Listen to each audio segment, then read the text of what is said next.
légendaire théâtre, était représenté die Uraufführung, la première d'une pièce de Max Frisch, qui s'appelle Monsieur Bonhomme et les incendiaires, un chef-d'œuvre dont vous nous parlez. Bonsoir Véronique Ross de Lagrange. Vous mettez en scène Monsieur Bonhomme. La première, c'est dans une semaine, dans 8 jours, le 20 septembre à l'Alchimique. Parlez-nous de cette pièce. Alors, Monsieur Bonhomme et les incendiaires, donc, a été créé en 58, donc assez proche de la fin de la guerre, de la guerre 39-45. Résonnait d'une manière particulière et donc il nous parle vraiment d'un moment précis de l'histoire. Et il se trouve qu'aujourd'hui, moi au moment où je découvre cette pièce, parce que je la connaissais de loin, mais le moment où je la découvre, il y a une résonance aujourd'hui qui est assez puissante parce qu'on n'est plus à la fin de la catastrophe, mais on est plutôt au début de la catastrophe.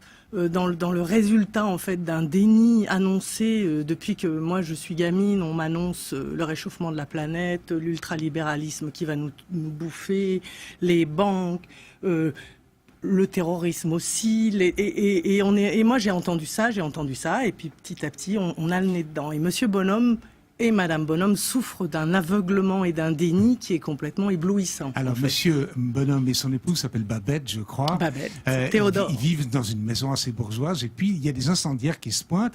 Et bonsoir Jacques Michel. Bien le bonsoir. Et ces incendiaires, en sachant qu'ils en sont, ils les accueillent chez eux. Ils les laissent entrer. Ils veulent faire c'est un paradoxe, hein. Ouais, ils veulent pas voir le réel.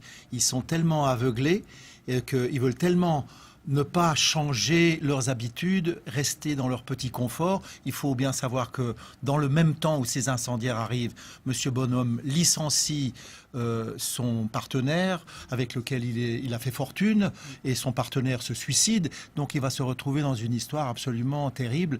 Et pour essayer de faire copain-copain avec ces personnes, il les installe dans le grenier, et petit à petit, il va finalement leur donner les allumettes, pour allumer les bidons d'essence qu'ils auront installés un peu partout. Alors Véronique Ross, je ne veux évidemment pas dévoiler, parce qu'on serait juste de venir vous voir au Théâtre Alchimique à partir de mardi de la semaine prochaine, mais j'ai vu une mise en scène éblouissante de Strauss il y a un certain temps, avec Pierre Bilan dans le rôle de Monsieur Bonhomme, et à la fin, il y avait le fameux incendie, et puis alors le théâtre quasiment s'écroulait, parce que la comédie avait les moyens.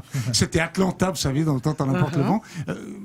Alors nous, on ne pas nécessairement ces moyens. va pas brûler le Théâtre Alchimique, ça c'est sûr. On n'en a véritablement pas les moyens.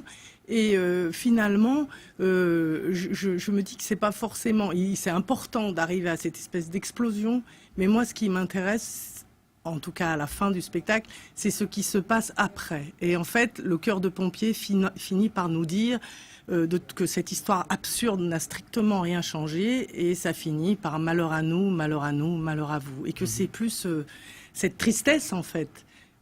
Alors pas, je veux dire, le spectacle est loufoque, hein, parce que c'est une comédie, c'est une tragicomédie en fait. Ouais.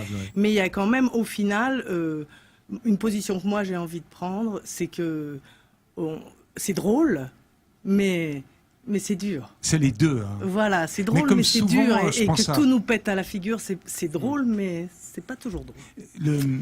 On avait tous pensé, dans la mise en scène à laquelle je fais allusion, parce qu'il y a l'incendie et un banquet, enfin en tout cas, on pense là en Don Juan, parce qu'il y a une allusion, vous êtes d'accord, peut-être vous et puis Jacques.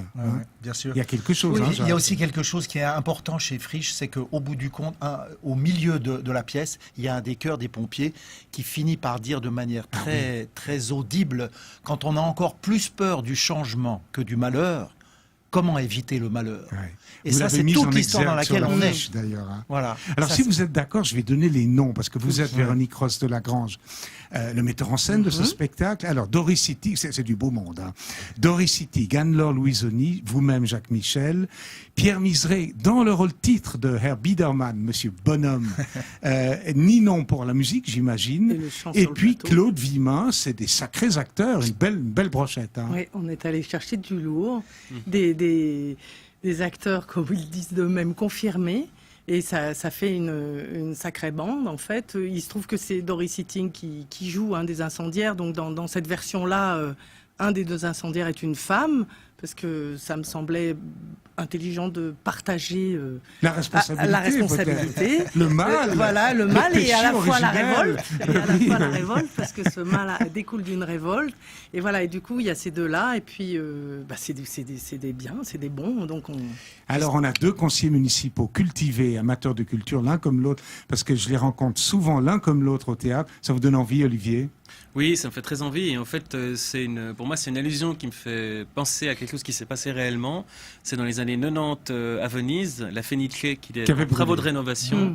Et 2 électriciens qui, ne voulant pas payer les frais de retard parce que eux avaient mal travaillé, se sont dit on va faire un petit court-circuit, on n'aura rien à payer. Et la Fenice Résultat, a brûlé. toute la salle a flambé simplement pour gagner quelques sous. Adrien? Moi, j'aime beaucoup l'idée d'avoir le mal partagé.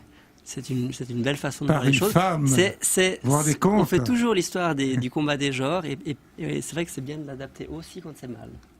Le mot de la fin, Jacques Michel, pour nous donner envie d'aller voir Monsieur Bonhomme. Ah oui, voilà, je sais. C'est que la distribution est une distribution de cinquantenaires, soixantenaires et plus. Et en fait, Ninon, qui est la musicienne, qui est DJ dans le spectacle et tout, qui mène l'histoire, c'est la jeunesse. Et en fait, c'est notre génération qui n'a pas su transformer ce monde, qui donne à voir cette histoire, ce monde pour la jeunesse, qui va recevoir ce monde-là. Et en fait, l'histoire elle est racontée par elle. Monsieur